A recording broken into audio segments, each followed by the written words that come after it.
You're watching Mugen TV RPG Haven. Experience a fantasy like no other. Hey guys, it's MugenLord here, and I'm back again with another video. And before we begin, if you haven't checked out my previous video, which I talk about Hyrule Warriors Age of Calamity and why I was disappointed with the game's story, and just why Nintendo just couldn't pull the trigger in terms of where I believe that the story direction was going to go based on the advertisement. So if you guys are interested and wanting to hear my thoughts on that, definitely check it out. I definitely want to hear your opinion, so make sure you leave comments in the comment section below that video. So let us dive right into today's topic. Today I want to talk about Marvel Ultimate Alliance 3 and why I enjoyed the game so much, and why you guys should definitely give the game a try if you're looking to scratch that Marvel's itch and you're just looking for a quick action RPG that's simple to pick up and play. So before we even dive into Marvel Ultimate Alliance 3, I know some of you may not even be familiar with the series itself, so I guess I can give you a brief history of that as well. Now, what is Marvel Ultimate Alliance? Marvel Ultimate Alliance is essentially an action RPG utilizing the Marvel brand, where you have a group of characters that you can pair together, and it's this ultimate story that pretty much essentially gives you an excuse to play as a whole wide variety of Marvel characters. But it wasn't the Marvel Ultimate Alliance that really started off the franchise. It was actually the X-Men Legends series. Now, the X-Men Legends really kicked off the Marvel Ultimate Alliance gameplay formula.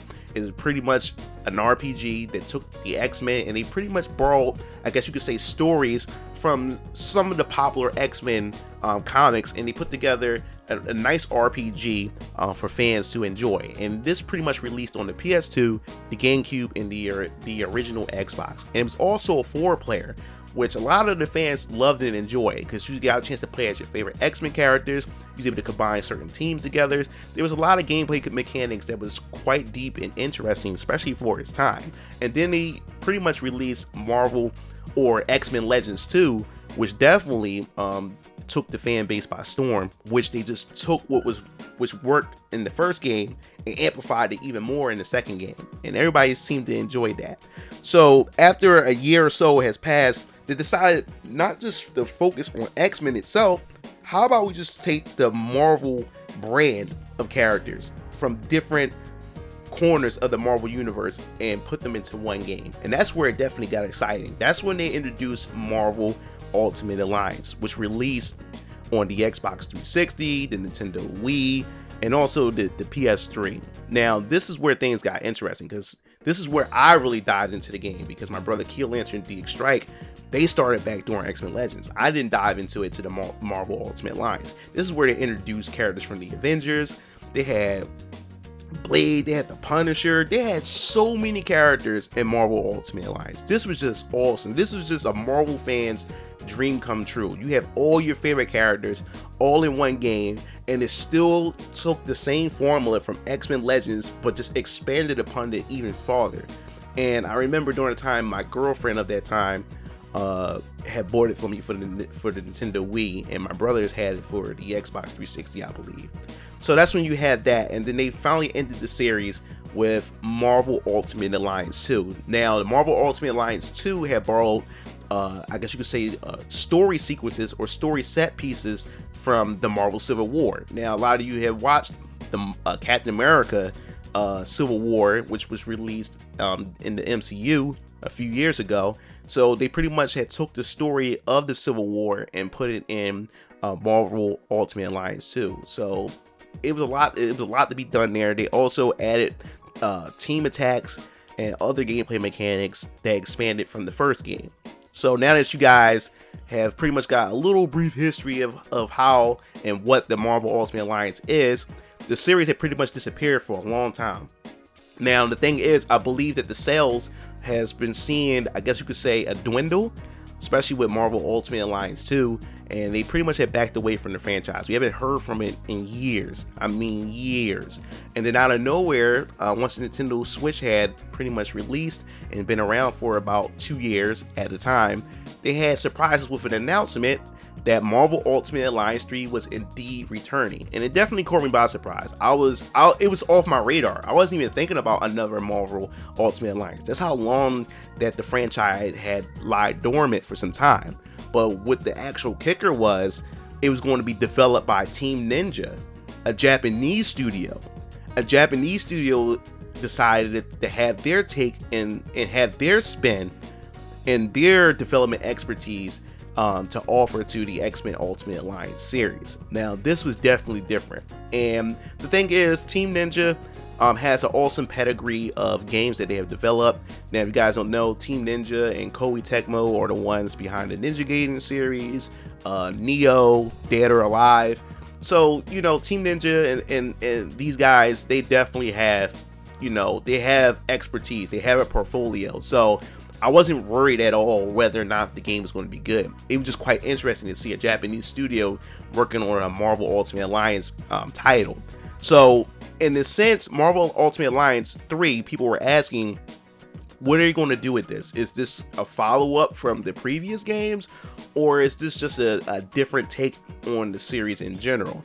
So to answer that question, I would say that Marvel Ultimate Alliance is somewhat of a sequel, and it's also a reboot, and the developers also said that themselves. And the fact is that Nintendo also decided to put their hands and help develop the game as well. So this is a partnership with Team Ninja and Nintendo themselves, and to hear Nintendo helping with a Marvel game, I'm like, wow, this is definitely a bold take. This is something different, and I'm looking forward to see what they do with this.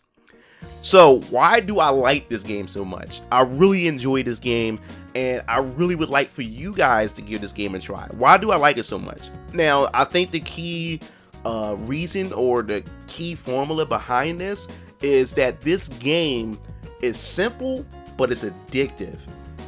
On the surface, the game is very simple in terms of how it plays, how it controls, but there's also a layer of depth into the game that pretty much just keep you playing. And not just that, since Team Ninja is working on it, this game has more of an arcade type of feel to it, and I think that's where the addictiveness come from.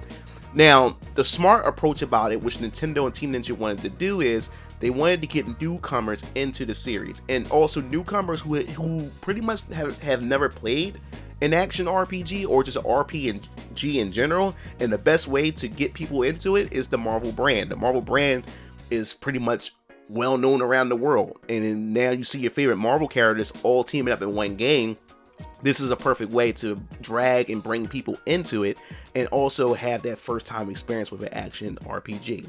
And the thing about this game too, which I just mentioned, it's its roster size. There's a ton of surprises when it comes to the roster, and what makes the game even fun is the simple fact is you just don't know what characters, especially if you haven't looked at any of the trailers and you just went into the game blind. You don't know what characters are going to pop up. And I think that's the surprising part about it. The roster is real big. I kind of wish that this was the roster for the Marvel side in Marvel vs. Capcom Infinite, or a future Marvel vs. Capcom title. Now, what I like about this also too is the character design. I think the Japanese have done a really, really good job portraying the Marvel characters. They stay faithful to the characters, and they make the characters likable. Like, if you think about it, if you look at it, they was able to accomplish to make characters like Miss Marvel, who I can't stand, and mostly everybody in the comic book fandom when it comes to Miss Marvel can't really stand the character, because I guess, like I said, the Western developers, when it comes to the comics and their characters, they just do everything in their power to make their characters unlikable. But the Japanese developers actually made Miss Marvel's design really, really cool, and also made the character, in terms of her dialogue and how she expresses herself, made her actually a likable character. And most of all, they was able to accomplish to make Captain Marvel a likable character. Now, if you guys don't know my history with Captain Marvel, I'm a big Miss Marvel fan. When Carol Danvers was Miss Marvel and decided to take on the name and the mantle of Captain Marvel, I've always been a fan of Miss Marvel before she became Captain Marvel. And once she became Captain Marvel, you know, I was okay with it until Marvel really started shifting the gears with the character design and the identity politics with the character and everything, and it just made her personality and everything, she just made her unlikable character. But I can safely say that they actually made her a dope character, even in the designs. And what I like about it too, the Japanese have also made all of the female characters in Marvel Alliance actually look feminine. They actually look like female characters compared to the Western version of a lot of these female characters that's in today's comics, which I also thought was really dope. They just respected what the characters originally were, and they also had like an anime twist to their design, which I thought was pretty dope. Now, as far as the story is concerned, now we all know that the MCU has become really popular, and everybody loved the MCU. Well, that's debatable now, especially in the direction they're deciding to go with the MCU. But as of the time of this game release, we were heading into, or I believe we were just finishing, or we was heading into Endgame at the time. So of course, a lot of the Marvel property, a lot of these Marvel games that are released, they tried to pretty much center and focus around the MCU aspect of things. And as far as the story is concerned, of course, they decided to make it revolve around Thanos in the Last Order, and that's definitely around the time of Infinity War and Endgames, because that's what they were dealing with, was Thanos in the Last Order. And that's what essentially the story pretty much focuses on. And pretty much the story essentially starts off with the Guardians of the Galaxy kicking all the events off. You start off with the Guardians of the Galaxy, and you enter a space vessel, and this is where the game introduced many different gameplay mechanics, or I guess you could say the beginning parts of the gameplay mechanics. You get a chance to understand how the characters work, and then as you progress, you run into the Last Order, and then you eventually get to know that Thanos is pretty much behind it and is focusing on the Infinity Stones.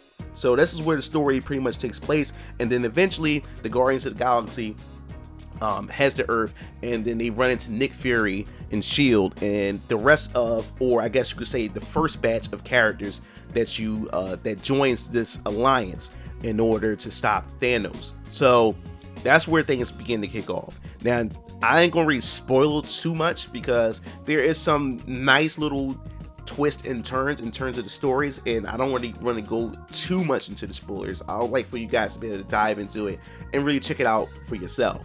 Now, in terms of gameplay, the gameplay is very simple on the surface. You got your light attacks, you got your special attacks that is tailored to each Marvel hero or villain. So each character has their own special attack that's pretty much their signature move.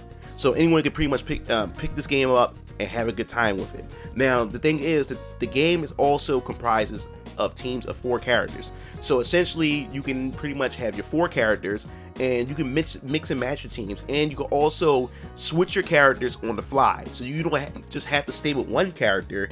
You can also switch to the other character that's on your team. So whatever character that you fancy at the moment, at the time, you can pretty much essentially use that character. Now, what I do like about it is, even though the gameplay is simple, you have your team up attacks. Now, depending on what characters you have paired together, you have special symbols that would show up to show what characters can actually combine their attacks together to perform team up attacks. And what I also like is, I can use one character, perform a special attack, and quickly switch to the other character that's on my team. And while my previous character is still in their combo or their special attack, I can use my other character to capitalize on it. So there is quite a bit of strategy within this game, despite how simple it is. Now, despite switching the characters on the fly, the best part about this gameplay is the team composition. Now, the team composition have always been a thing since back during the X-Men Legends game. Now, what is a team composition? Essentially, a team composition is where you have your roster of Marvel characters. And what's so cool about this is you can mix and match certain characters together. Now, you don't know at all which characters will actually formulate an actual team. Now, what I mean by that is, say for instance, if you have a roster and you unlock some of the X-Men characters, if you put the X-Men characters on the same team, a highlight with the team name will appear. I'll give you an example. I'll make an example up. You'll have Team X-Men, or you will have X Factor, depending on what characters that you put together. Now, when you put the right characters together, you actually get a team enhancement. You actually get stat boosts depending on what you put together. Another example, you can actually create the Defenders team, which consists of Iron Fist, Luke Cage, Daredevil, and I believe it's another character that I'm missing. I can't remember. was it Doctor Strange? I can't remember off the top of my head. But you can create the Defenders team. Once you create the Defenders team, it would say Defenders. And you will actually get a stat boost specific to that team setup. And you can get enhancements based on that team setup. So you can pretty much sit down. I think that's the fun part. You can sit down and think about, okay, who else I can put together, and like I said, like that's the surprising part, like uncovering different teams that you would never guess would actually be a team. You can take all the Spider-Man characters, Spider-Man, Miles Morales, Spider-Gwen, and another team you can put together, and you can make a Spider-Verse team, and it's just dope. And then you can make a East Coast Avengers team, a West Coast Avengers team. There's so many different teams that you can mix and match, and that's the fun part, is the discovery. So spend that time as you unlock characters, spend that time to try to figure out who you can put together. And you can also make a Heroes for Hire team somewhat. So there's a whole lot you can deal with the team composition, and that's the fun part about this game. And then you have this new mechanic called the ISO management, and you pretty much have these ISO 8 crystals. And these are power gems that you can equip on your character. Now, this is where a lot of Marvel Alliance 3 content creators come into place if you go to their YouTube channel, because essentially what these power gems do, these power gems actually boost certain stats, give your characters certain properties and abilities, which allow you to create custom builds for your character. So pretty much essentially here is, even though each character or each person that plays this game may have a different version of their character, you can create a different Captain America based on what ISOs you equip on Captain America. You can create a different build, a Captain America that's all power, all defense, or all around Captain America. You can now take this system and imagine this system being implemented to every character that you have, even on top of the team composition that you have. So there's so many different builds that you can create for this character, and this is where I mean where the game is simple, but yet it also has some deep, complex gameplay mechanics added to this. This is where I believe where a lot of you who are looking for something a bit more complex, and that's, opposed of simplicity, you'll definitely find it here in the ISO management, and especially when you utilize your alliance enhancement tree.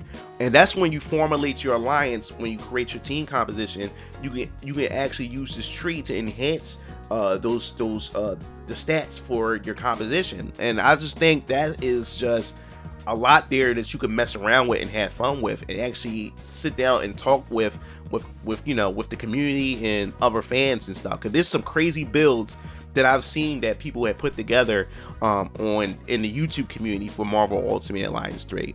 So while you're progressing through the story, you will also meet other Marvel heroes or villains, and that's another thing I really wanted to point out. It's just not Marvel heroes that team up with you. There's also some villains who decided to say, hey, like there's a much bigger threat than us fighting against one another. I would join up with you guys. So yes, there are also some villains, but when it comes to the villains like Magneto, you have to unlock him through a series of challenges, because guess what? There's also challenges like Danger Room type of challenges where you have to and these challenges are actually scattered within different levels of the game, and if you complete those challenges, you get special points which allow you to unlock costumes, because yes, there's also costumes in this game, and they're not even DLC. These are costumes that you can unlock in this game for these Marvel characters, which is pretty dope. But this also allows you to unlock characters like Magneto, which I haven't unlocked just yet because I never did all the challenges to unlock him. But you can get Magneto on your side as well.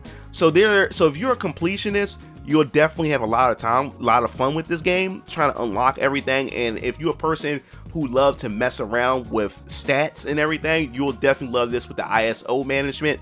And the most fun part about this game is its multiplayer, because yes, you can play this game online co-op, because like I said, when it comes to my RPGs, I love to play RPGs that have some type of online co-op or some local co-op. So you can play this game locally, or you can play this game online. Now, when I first played the game, we had my brothers and I, and my father and I, we had issues with the local. For some reason, we were all playing locally and the game just kept lagging. The game kept going out of sync for some reason. I don't know why that was the case, but instead we all decided to do online co-op. Even though we're in the same house, we all decided to play online, and we have a smooth experience. We didn't experience not 1 ounce of lag at all, and I guess that makes sense because we're all playing in the same house. But I did decide to try the game online with other players and still having to experience an ounce of lag playing the game.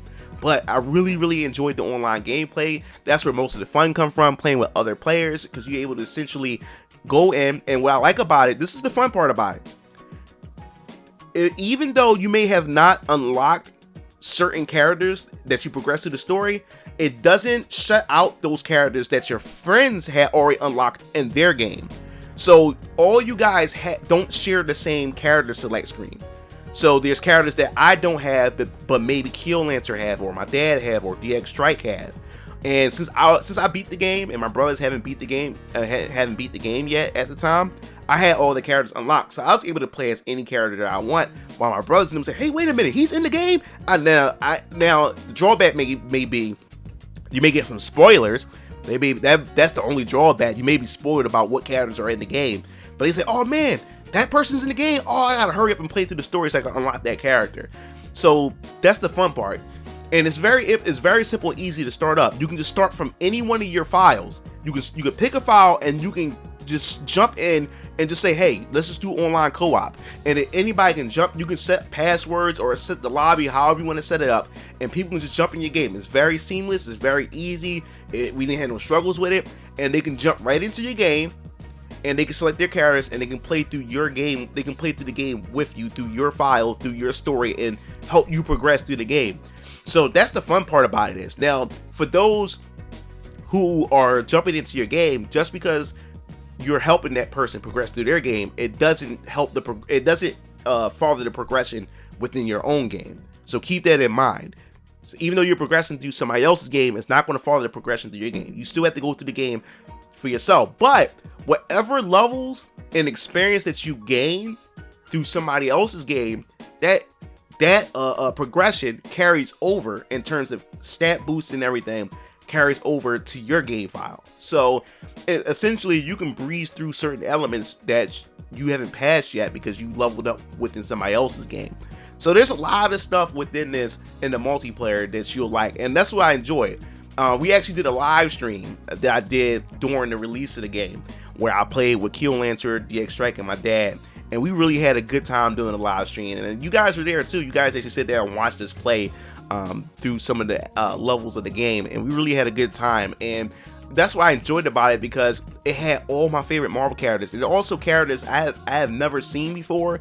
And like I said, and even characters that I just don't like from the current Marvel generation. And they was able to essentially miraculously make them likable, and we were able to try them, and we was going through the levels together, and it's just fun seeing what other bosses and villains are teaming up together to fight against the good guys. And I think that was just fun. I had a good time with that, and just experimenting with different compositions, experimenting with different characters, trying characters that I normally wouldn't try, and like Spider-Gwen is fun, Miss Marvel is fun. I just had a good time with that. And also, if you guys want to take things to the next level, you can also invest in the game's DLC, which I haven't tried yet because I'm about to go back to the game. I completed the game. Now that they finished supporting the game with this DLC, I definitely want to go back through with the DLC. You have the Vampire Legacy DLC, where the DLC comes with Blade, I believe Punisher, and Moon Knight, and Michael Morbius, and that's pretty funny. The Michael Morbius is coming out pretty soon, so if you haven't gotten the game and you definitely want to get into the game, definitely check that out too. So yeah, you got Michael Morbius, Blade, Moon Knight, and you have the Punisher. Those guys are playable characters. Now, I don't know if that includes a story to its own. Not sure about that. You'll definitely have to look into that yourself. And then the other DLC was the X-Men Phoenix DLC, where you get, I believe, Phoenix, you get Cable, and I believe you get Gambit and Iceman as playable characters. Now, there was also, I believe, free DLC which we earned, which Cyclops was free DLC, and I believe Colossus was free DLC. I could be wrong because it's been a while since I played it. It's been a real long time since I played it. But when you get these characters, these free DLC characters, you have to play through a host of challenges, and the challenges are not really hard. You have to go through the challenges to unlock them and add them to your team.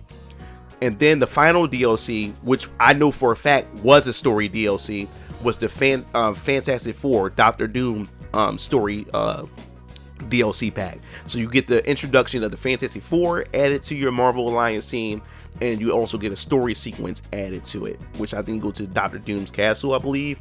So that also has some gameplay elements to it as well. So I'm definitely going to dive into that, especially with my brothers, and give that a try.